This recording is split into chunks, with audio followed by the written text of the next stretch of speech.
Molly.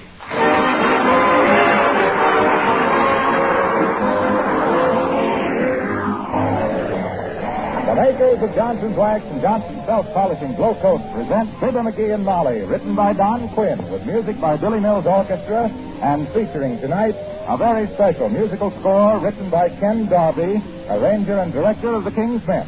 And the show opens with Who?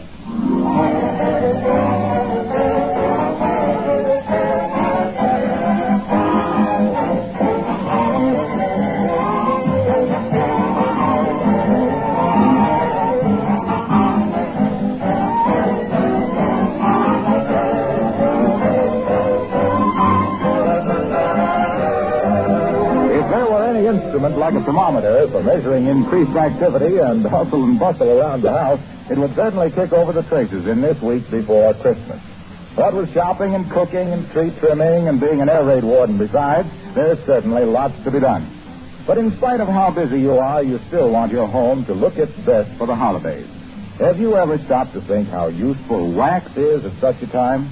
Truth is, if your floors, furniture, and woodwork have been regularly protected with genuine Johnson's Wax, that special holiday cleaning can be done in short order. A quick dusting and polishing, a touch-up with wax where needed, and your rooms are glowing with mellow beauty, ready for the visits of your family and friends. For over 50 years, Johnson's Wax has helped brighten homes at the Christmas season.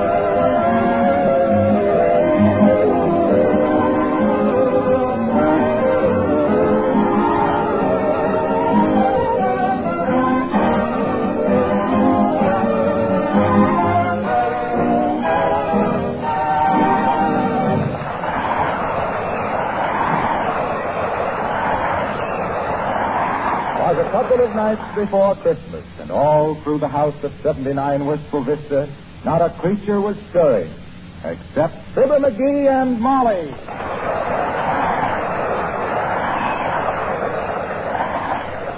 McGee, I don't like to seem repetitious, but hadn't you better get your Christmas shopping done? Oh, Christmas shopping.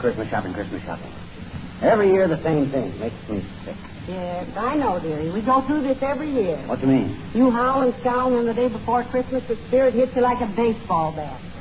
And you do everything but grow a beard and climb down chimneys. Oh, gee whiz. Christmas is getting too commercial. It's getting so... Sure. We ought to have rubber stamps made for this whole conversation. What do you mean again? Well, every year you say Christmas is getting too commercial, and every year I have to scold you for spending too much. Who, me? I just spend what I have to get by, that's all. I go along with the mob. It ain't any beautiful Yuletide talks with me, baby. Oh, go on. No tinsel snow gets in my eyes. If I spend any dough, it's just because it's the easiest way out. Now, listen, McGee, you're a fraud. You're a phony. Right. You're so scared somebody will find out you're sentimental, you act like a dead-end kid. Sentimental my clavicle. The whole thing is a lot of tapioca. I wouldn't give a half-hearted hootin' hattin' sack if I never saw it. What you got there? This is the mail that came this morning. It's mostly just Christmas cards. Let me see them. You wouldn't be interested. They're just the same old Christmas malarkey. What do you mean, malarkey? Don't you realize people have gone to a lot of time and trouble to... Was there any other mail? Just a couple of bills. Incidentally, what's this item on the Bontown bill for one mama doll, $8.50? Mama doll? Now, listen, don't try to look so innocent. Not that I mind your playing with dolls, if they're made out of plaster. But you certainly didn't buy this one for me, did you? No, I bought that for the little girl across the street. Oh, I think that's very sweet. It was not sweet. I'm giving it to the little pest as a bribe to stay out of my life. Oh. It's strange how much she annoys you, isn't it? I never saw such a little nuisance. Always butting in where she ain't wanted. I know. You hate her so much that last year you gave her a $2 Valentine. You gave her a white rabbit for Easter. Well, Took her to the circus twice. Spent 3 days fixing her tricycle, and you did card tricks through her bedroom window when she had the mumps. Well, that don't mean I like her, does it? Doesn't it? No. That was an old Valentine that had been kicking around here for years. I gave her that rabbit because I thought it would annoy her old man. I fixed her tricycle so she could go someplace else besides around here. And I took her to the circus because they always give kids better seats than they do grown-ups, and I was taking advantage of her helpless condition to practice my card tricks. And she never caught on. Thought I was doing it all for her. Come off it, dear. You're not fooling anybody. I ain't trying to fool anybody. All I'm saying is that Christmas has lost its meaning. It's got so people don't... Come in. Hello, Mom. Hiya, Skimp. Well, if it ain't Billy Mills, the poor man's Toscanini. Hello, Mr. Mills. Come on in, William, my boy. Hang your hat on a hickory limb and don't go near the piano. What's confusing with the music, kid? Just dropped in to wish you a Merry Christmas. Ah, Merry Christmas, blah. What's merry about it? Walk your wedgies off in the slush to find a lot of junk for a few mugs that won't appreciate it. Hanging a ton of gewgaws on a pine tree that look better in the woods. Scratch your hands all up on a handful of holly to hang in the window so you can stick yourself in the eye with it when you look out to watch the mailman breaking his back with a sack full of silly Christmas cards. Merry Christmas, blah. And a Happy New Year.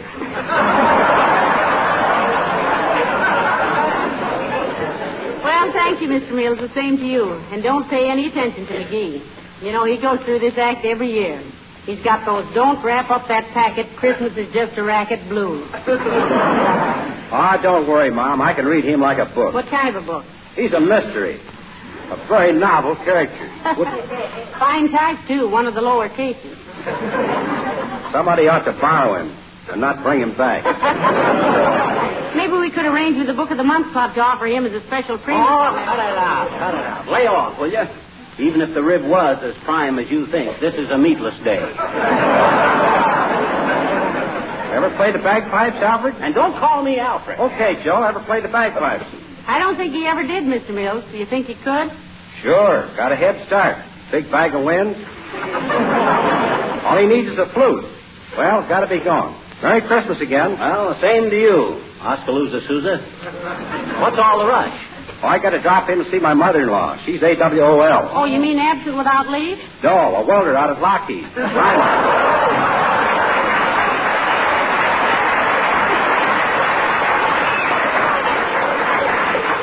he a wonderful band leader, McGee? Ah, band leader, my clavicle. I think all of them are just a bunch of fakers myself.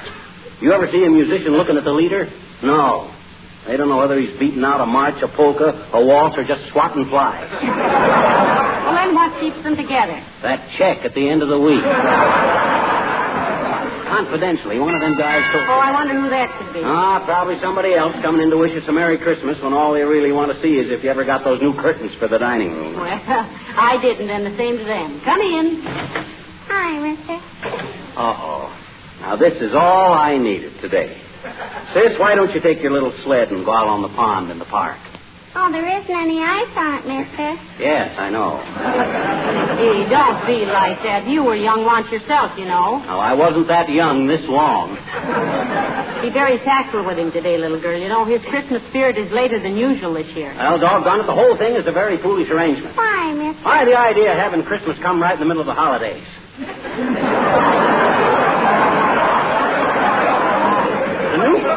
Right when everybody is their busiest. It's ridiculous. Look, mister, I got business to see you about. Oh, yeah? Do you like to hear children sing Christmas carols?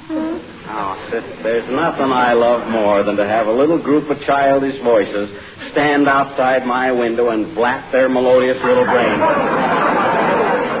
Particularly if I ain't home that night. Oh, gee, mister, I got my whole gang outside, and they're awful anxious to sing you a Christmas carol, and I told them... Well, I don't like to hear Christmas carols butchered by a bunch of kids.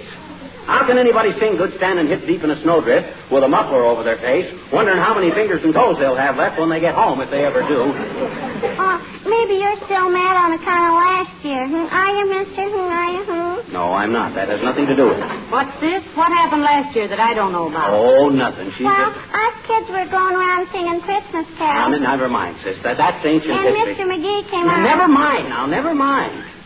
Give the kid a cookie, Molly. Imagine she's kind of hungry. Hey, sis? Oh, gee, thanks, mister. Anyway, Mr. McGee came out while we were... Sis, I told you nobody was interested. Now, let's just drop the whole subject. What kind of a cookie you want? Anytime, thanks. And a glass of milk. Well, I'll see if I can... Now, listen, what happened with the Christmas carols, dear? And Mr. McGee came running out of the house. Now, you cut that out. And he wanted to sing with us, only when we heard him sing, we didn't want him to, and he followed us all over town. And, gee, we couldn't get rid of him, and he kept trying to sing, and people threw things at us, and all it was awful.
On Cinderella's foot, it fit just Sandy.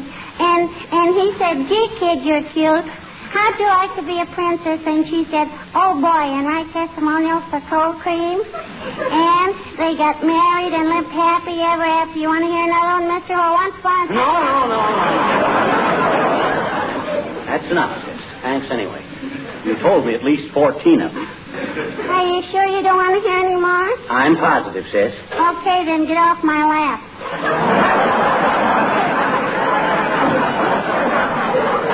Well, heavenly days, McGee. What are you trying to do, crush the child? No, she wanted to pretend I was her little boy and tell me some stories. Now I know why they call them Grimm's fairy tales. That's the grimmest half hour I ever spent in my life. Gee, I thought it was fun. No, you did. Well, personally, I'd rather lie down with a good book under my head and go to sleep. Can't you two think up any more games to play? I bet you I don't want to be fun, I bet you. What, sis? Well, I could bring my little playmates in and we could sing you some Christmas carols. They must be pretty cool out there. I don't want to hear any Christmas carols. Christmas carols are beautiful music. And to hear your little mob of half-pint hepcats slaughter them would ruin my day. The very thought of those kindergarten contraltos drives me to drink. Get me some root beer, will you, Molly? Yeah, me too. Hey, mister, let's play star, shall we? How do you play that? Well, first you give me, maybe about $3 and change, huh? Give you $3? Hey, what is this? First you eat 2 dozen cookies, and then you want to borrow $3. You trying to put the bite on the hand that feeds you? Oh, gee, it's lots of fun, mister. First we post a lot of ceiling. I don't want to buy a ceiling. We got one. This is different, mister. Us storekeepers have got to post ceiling prices so people won't have to pay too much for stuff, and it keeps the cost of living down to a reasonable level, and the prices won't go pig wild. Hog wild. You know your own habits best, mister. Anyway, we got to keep prices from getting out of hand for the merchandise that's getting scarce, so after the war we won't have inflation, you see.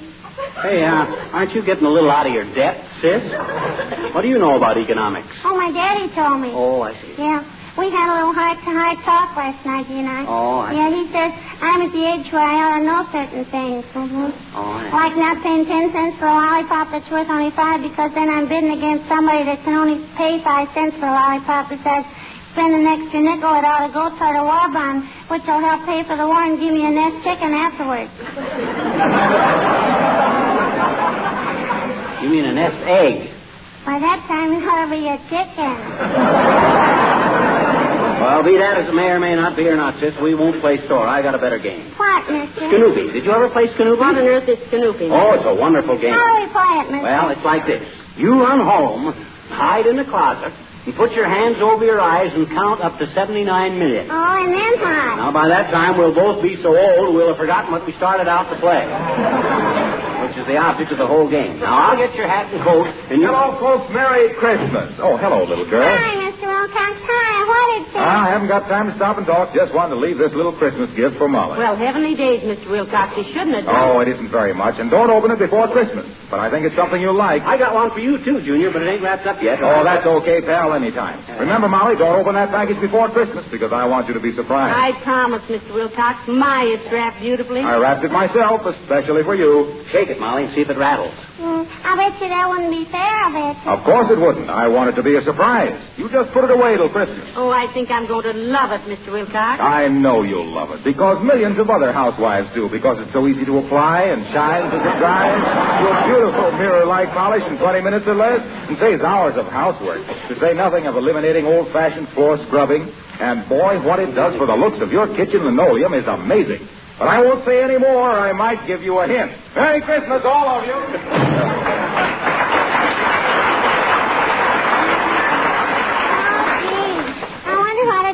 Hey, sis, ain't it about time your mother ought to be worrying about why you don't come home? No. Huh? Look, I've been very patient with you today. Now, why don't you do something for me? Okay, mister. Fine. Now, come back maybe tomorrow, and I'll have a surprise for you. I got a surprise for you, too, mister. I got some little friends outside here waiting to sing your Christmas. Doggone it. How many times I got to tell you I don't like kids singing Christmas carols? I don't want to hear any. I'll get it, dearie. Well, if it's this little girl's mother, Molly, tell her yes. She'll be right home, I hope. 79 Wistful Vista, Molly McGee speaking. Long distance. Yes, I'll hold the phone. Yes, Oh, is that you, Myrtle? Hey. That's no fair. How's every little thing, Myrtle? Well, what? It is, huh? Who, Myrtle? Your brother?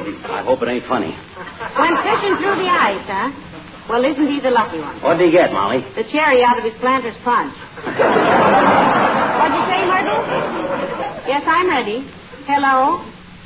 Well, for goodness sake, you're the last person in the world. What? Yes, he's fine. Who is it? Who? Oh, yes, indeed. We'd love to see you. Yes, do. And plan on having dinner with us. Hey, wait a minute. Oh, we'll be delighted. Well, thanks for calling, and we'll be expecting you next week. Goodbye, Mr. Gildersleeve. Gildersleeve? I bet you I remember him, I bet you. He's the man who always laughs with his stomach. Yeah. Speaking in the vernacular, we call that a belly. McGee. Never mind. Mr. Gildersleeve says he's coming to visit us next week, and he'll be here for dinner. Boy, ain't it wonderful and strange what some guys will do to get the extra pat of butter these days. But I'll be kind of glad to see the old blimp at that. Oh, dear. Come in. Oh, gee, it's Mrs. Uppington. Hi, Miss Uppington. Well, hello, little girl. And good afternoon, Mrs. McGee. And Miss McGee. Hello, Abigail. Hi, Uppy. Won't you wiggle out of the minx and drape the frame on an orange crate for a spell? Oh, thank you, no, Miss McGee. I just dropped by to wish you both a very, very Merry Christmas. Well, thank you, Abigail. The same to you. And take that sour look off your face, McGee. Well, doggone it, I guess he doesn't like Christmas very much, Miss Uppington. Well, is it my fault that Christmas ain't what it used to be? It's too commercial. My gosh. Oh, McGee. He doesn't mean a word of it, Abigail. He's just an old softy who's afraid somebody will find out about it. I never know such a thing. You are too, I bet you. You gave me $10 on account there's some little orphans in school who won't have any... You keep out of this, sis. Okay. You don't have to hurry away, do you, Abigail? I was just going to make a pot of tea. Oh, no, I can't say, my dear. You know, I still have 2 days' work as Santa Claus at 14th and Oak Street. Oh, now, it's been such fun, really. Quite an experience. That costume and the beard really fools them, eh, Uppy? Oh, they really do, Mr. McGee. I've been a Santa Claus for 2 weeks now, and I've been given 23 cigars, 7 hot tips on the races, and business cards from 2 coffee leggers. Oh, well, it's been a rich experience. I feel younger every day. And as Mr. McGee will probably say after I leave, no one can stand it better than I. Well, Merry Christmas, all.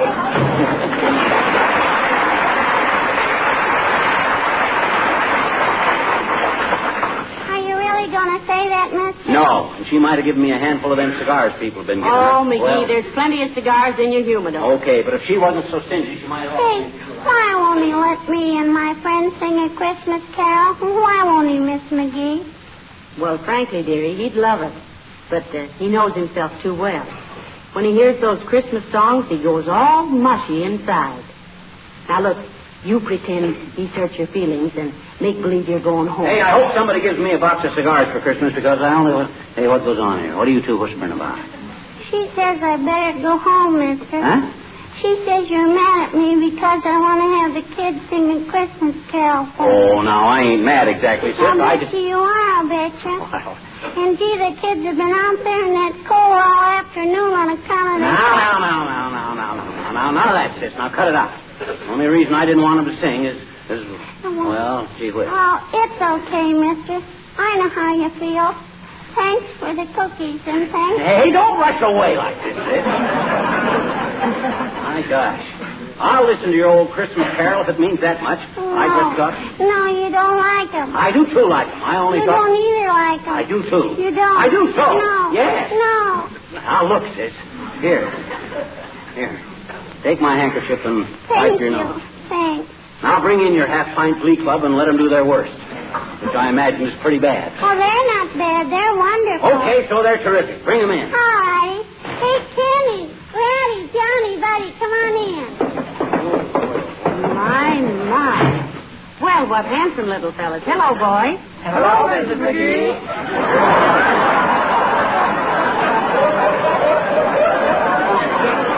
What you going to give us, kid? The night before Christmas. And, gee, we rehearsed it like 60. Are you ready, kid? No, I'm ready, sis. No, wait a minute. Hey, Molly. What's the matter, McGee? Here. Take my money and my watch. You know me. Every time I hear these things, I want to give away everything I own.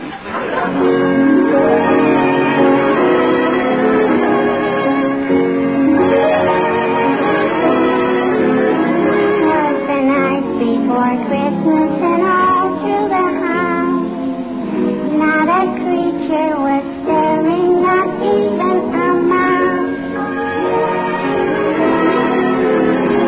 The stockings were hung by the chimney with care, in hope that St. Nicholas soon would be there. The children were nestled all snug in their wee little bed, while visions of sugar plums danced in their wee little heads. Mama in her kerchief and I in my cap had just settled down for a long winter's night.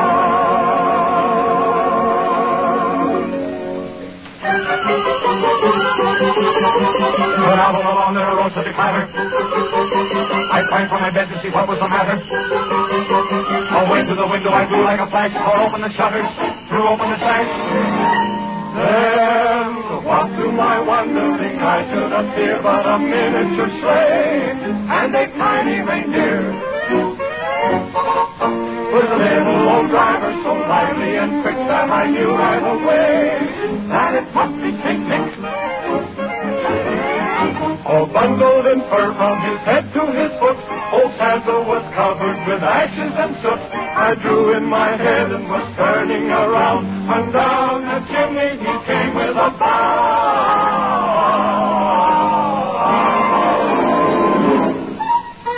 His eyes, how they twinkle. His dimples, how merry. His cheeks were like roses. His nose like a cherry. His droll little mouth was drawn up like a bow.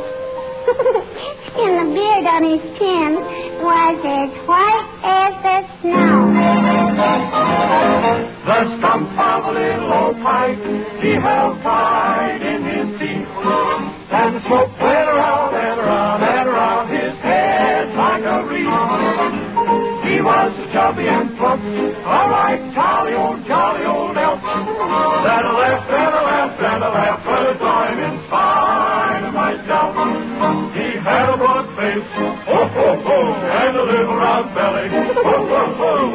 of 20 laughs. Ho, ho, ho, like a bowl full of jelly. Ho, ho, he gave me a wink of his eye and a twist of his head. A chuckle and a smile I knew all the while I had nothing to dread. He spoke not a word, but went straight to his work and filled all the stockings. Oh, boy. And turned with a jerk. And laying a finger aside of his nose and giving a nod up the chimney he rose.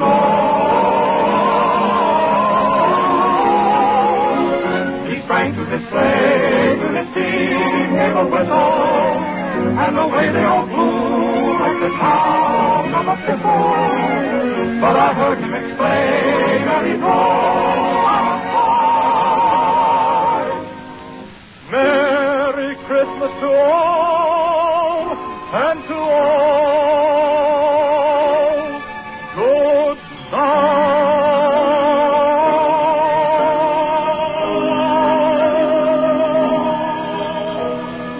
Oh, is it gone?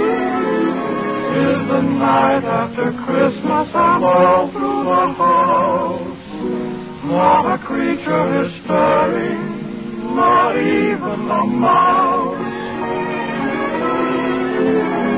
The presents are scattered and broken, I fear, and St. Nicholas won't come again for a year. The children are nestled all warm in their wee little beds, while memories of sugar plums dance in their wee little heads. Mama in her kerchief and I in my cap are settled at last for a long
Ladies and gentlemen, even while we wish you a Merry Christmas, we can't help thinking that in many parts of the world, the spirit of goodwill toward men has been made a shame and a mockery. But there'll be other Christmases. And to our men in uniform all over the world, we send our prayers and our thanks for what they are doing to restore faith and decency to our world. To them we say thank you and God bless you. And we hope and pray that when next Christmas comes, there will really be peace on earth. Good night. Good night, all.